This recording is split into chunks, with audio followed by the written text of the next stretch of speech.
Hello, and welcome back to the Lavender Table. We're sitting today with Norris Dryer, somewhat of a queer historian here in Knoxville, Tennessee. Norris, welcome back. Thank you. I'm glad to still be here. Well, aren't we all? Aren't we all? And we say that in more seriousness than we know. Yeah. Norris, you've been a fixture in Knoxville, of course, for many, many years. Some would say a public spectacle. I could say the same. But you've seen a lot of changes in LGBT life over the past 40 years. 40 years, yeah. But there's many people today that think that for example, the Pride that we had in 2011, which was the most successful Pride ever. It was wonderful. It really was. It was a phenomenal event. But it wasn't anything new, was it? No, it wasn't. Actually, of course, we know that the late 60s and through the middle 70s were a real activist time in our country's history. Gay civil rights, African-American civil rights, the anti-Vietnam War movement, the hippie culture, whatever, and Knoxville, probably because of being the home to a large state university, certainly was very, very involved in this.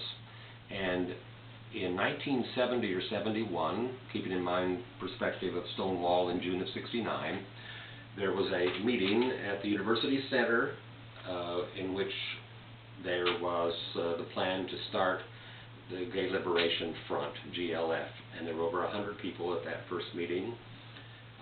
For many, many years, UT did not recognize the GLF and its successor, the Gay Activists Alliance, GAA.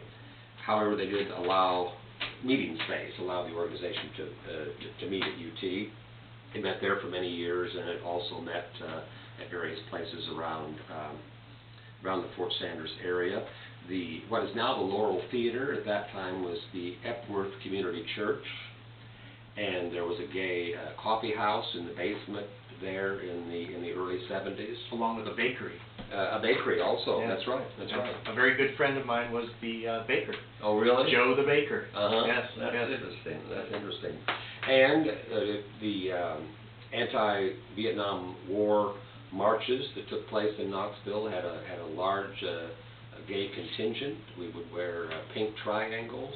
The first gay pride, as I recall, maybe the first 2 or 3 years, were in Tyson Park.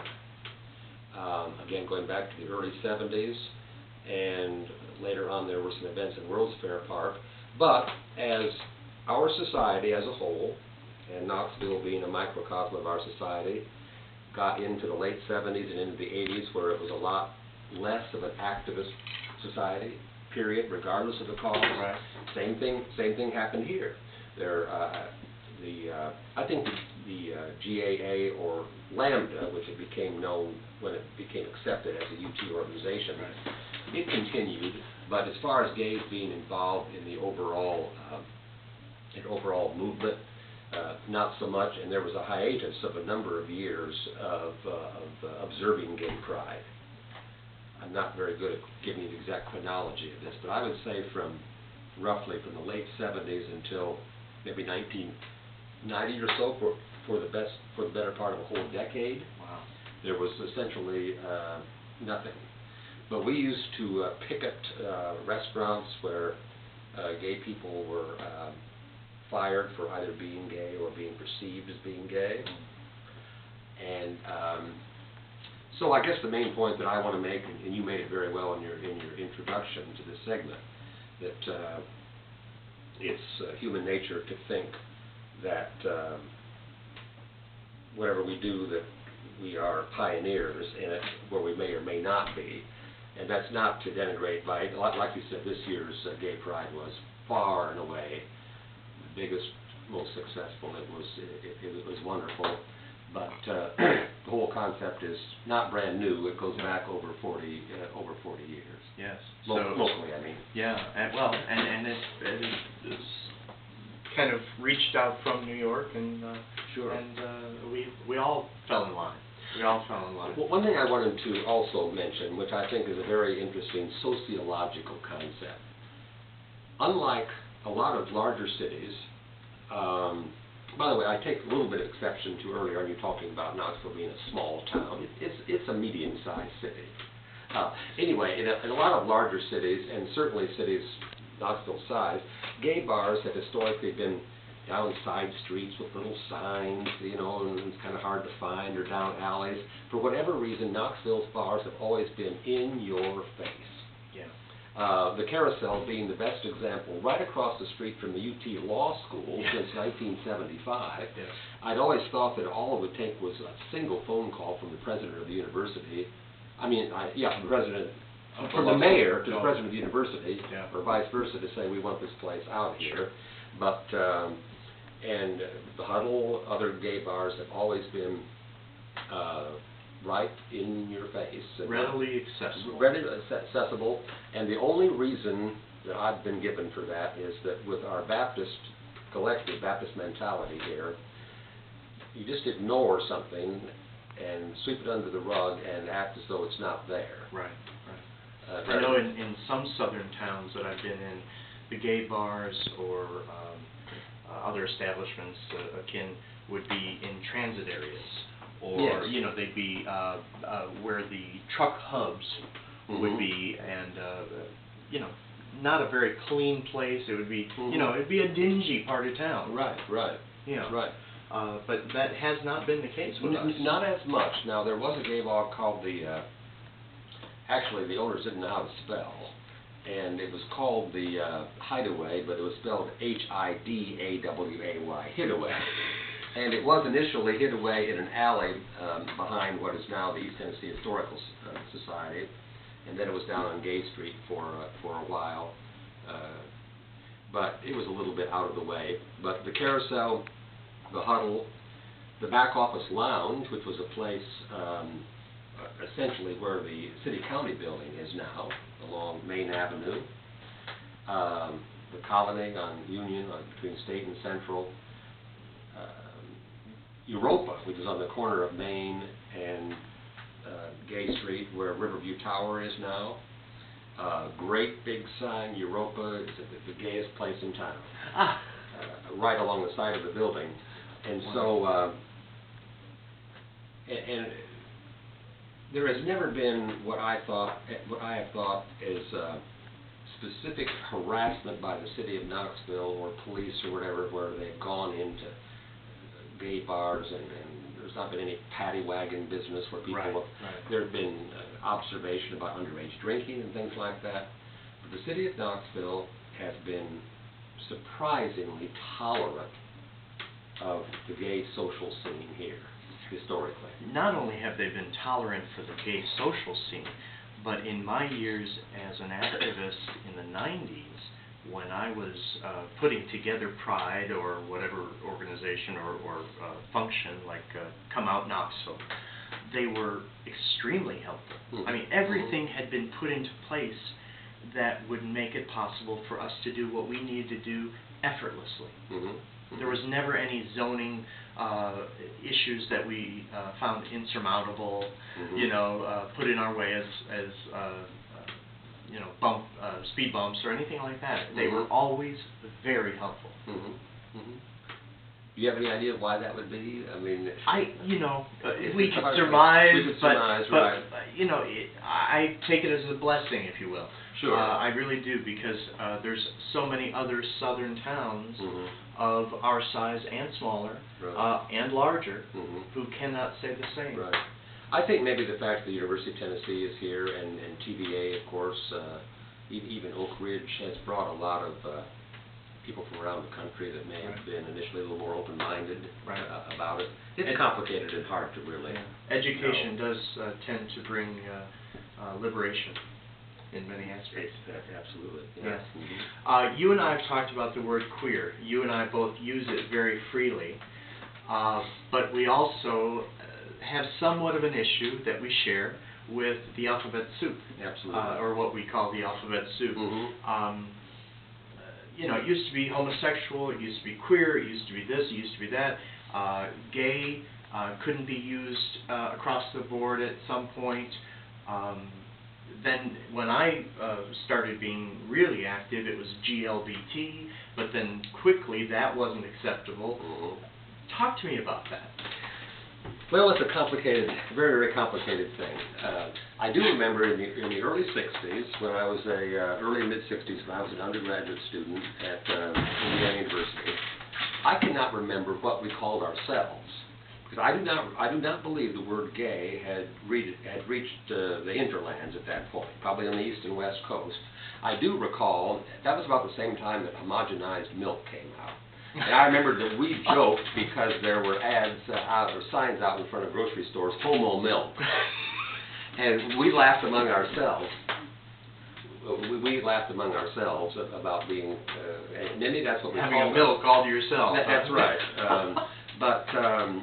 Yeah, I think this alphabet soup, while well-meaning, I certainly wouldn't question the motives, but when we have historically not wanted to be labeled by heterosexual society, here we have evolved into a real alphabet soup of labeling and categorizing ourselves within our gay subculture, if you will, or whatever. And so I think that needs to end, and many younger people have decided to own the word queer, to use it proudly, and I think I have joined that crowd, although I understand, as I have a friend I was talking to this afternoon, 49 years old, he said, I was called queer so many times growing up with such derision and hatred. He said I would never be able to embrace that word in a favorable way. And I can understand where he's coming from. I do. But unless we can come up with another word, I'm ready to go with that one. Yeah. When you say that you think it's not a good thing that we continue to expand the alphabet soup or change it to, I don't know, I mean, it seems like it's changing with the wind. Yeah. I think we're up to Q and I and... 2 Q's and an I. 2 Q's and an I. Well, I missed the other one. Well, queer now, it's part of the LGBTQI. Q for questioning, yeah, and Q for queer, and I for intersex. And it seems to me like somebody told me there's 1 or 2 more now, but I've given up trying to keep track of them. Well, and in my experience, many parts of that broad community don't necessarily want to be part of it. That's right. And I'm not sure we're doing a service to ourselves or them by lumping everyone together. It allows us to stay within our letter, if you will. Yeah. And again, we are ghettoizing ourselves separately in these different categories. We know that the whole human sexuality thing is a huge arc, if you will, or whatever. Of course. They say that nobody is 100% straight, 100% queer. I disagree with that. I'm 100% queer. That's always has been. But maybe I'm an exception. So anyway, you and I probably are within a minority among our, now I'm quite a bit older than you are, but I'm just putting you for the purposes of this conversation together. We probably would be in the minority by adopting the word queer. Yeah. It's going to be harder for the older people, and I understand that. Yeah, it's a hard sell. It really is. Absolutely. I found it to be so. Mm-hmm. You're an activist. You have been an activist for years, and one of your passions is the environment. Mm-hmm. You're very active in the Green Party here locally, right, and in East Tennessee. Mm-hmm. Talk to me about how that came to you, or you came to it. Right. What made you wish to get involved, especially as a gay man, in a cause such as the environment? Well, my introduction to the Green Party actually was at Gay Pride on Market Square in 2002. Wow. I'm not even sure that I was aware that Knoxville had an active Green Party, but the Green Party has had a table at Gay Pride for many years, 10 at least. And so I went up and got some literature from them and started to investigate the organization. They asked me if I was interested in running for city council. I said no a couple times, and I said yes. Did it in 2003. Lost, but it was a great experience. But my main thing, of course, the Green Party did start exclusively as an environmental, pro-environment party in Germany in the early 60s, 1960s. And it became much more prevalent in the U.S. through the 90s and when Ralph Nader ran for president in 2000. Right. But the Green Party is much more than just pro-environment. After all, we think we're kind of pioneers in that area, but now being pro-environment is almost faddish. There are even pro-environment Republicans. Yeah. But my main interest in the Green Party, Gary, is that most people agree that our two-party system, our dominant two-party system, is not working for us. And if we need any better example is the crap that's going on in Washington right now. Just to give you a little insight, depending on when you see this, we're going through the debt ceiling crisis, where our Republicans and Democrats cannot figure out a way to keep us running past, what is it, Thursday? Next Tuesday, August 2nd, actually. Tuesday, the 2nd. So it is, just to give you a little context as to what we're talking about and when. So the Green Party, along with the Constitutional and Libertarian Party, are involved in lawsuits now against the State of Tennessee Election Commission concerning ballot access, because one of the things that the Democrats and Republicans do cooperate on all around the country is to make it difficult for third, fourth parties, minor parties to get on the ballot. Yes. What we have in Western European democracies, where they have a parliamentary form of government, in other words, if you get 15% of the vote, you get 15% representation. That is true democracy, not what we have here. The best example in 1992, Ross Perot and his Reform Party got 19% of the presidential vote. What did they have to show for it in Washington? Nada. Nothing. That's not democracy. So I'm really, my passion for the Green Party is part of a movement to try to get the Democrats and Republicans to be seriously challenged, threatened, whatever, from the right and the left. As far as I'm concerned, the Tea Party can form their own party, be right of center, and then the Greens from to the left. Right, right. It would be helpful to not have two parties have a monopoly on anything. Absolutely. It's not serving us well right now. And they're both, as Ralph Nader said in 2000, the primary difference between Republicans and Democrats is the short distance of time between how fast they fall on their knees in front of corporate America. Both of our parties are totally beholden to corporate and lobbyist influence. As you know, one of my great passions right now is encouraging people to learn how they can be our next candidate, whether it's our next city council, county commission, mayor, senator, representative. As a gay man who has run for office and ran openly gay, speak to us about what we need to do to make that happen locally, statewide, nationally. I mean, it has to happen nationally, but some, right. Some.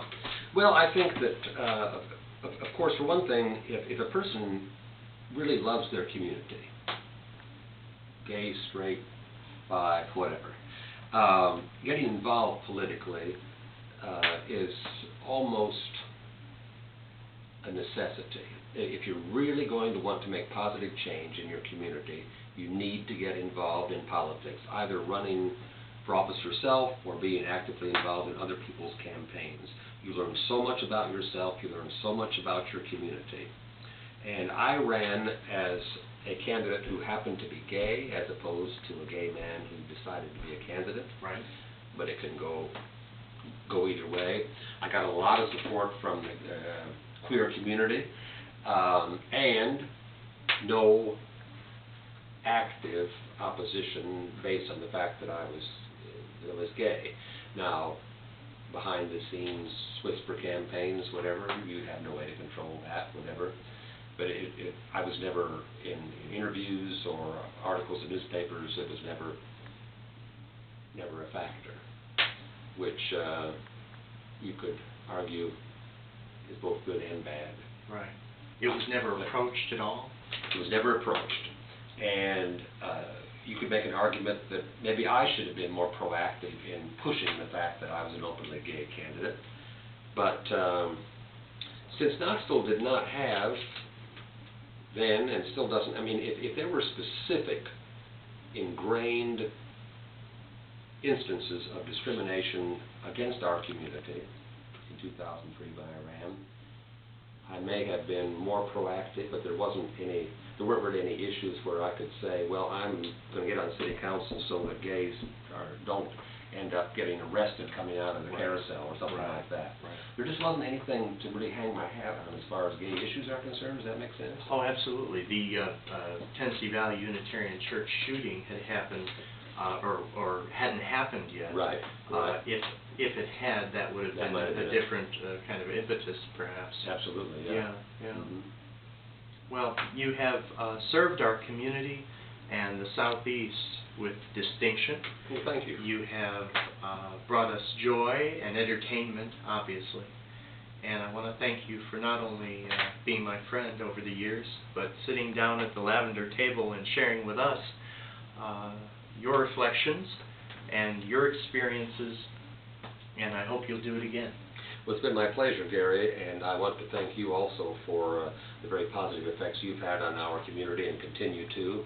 Thank you. We very much appreciate it. Thank you. Mm-hmm. Well, thank you for joining us for yet another installment of The Lavender Table. I'm your host, Gary Elgin. Good day.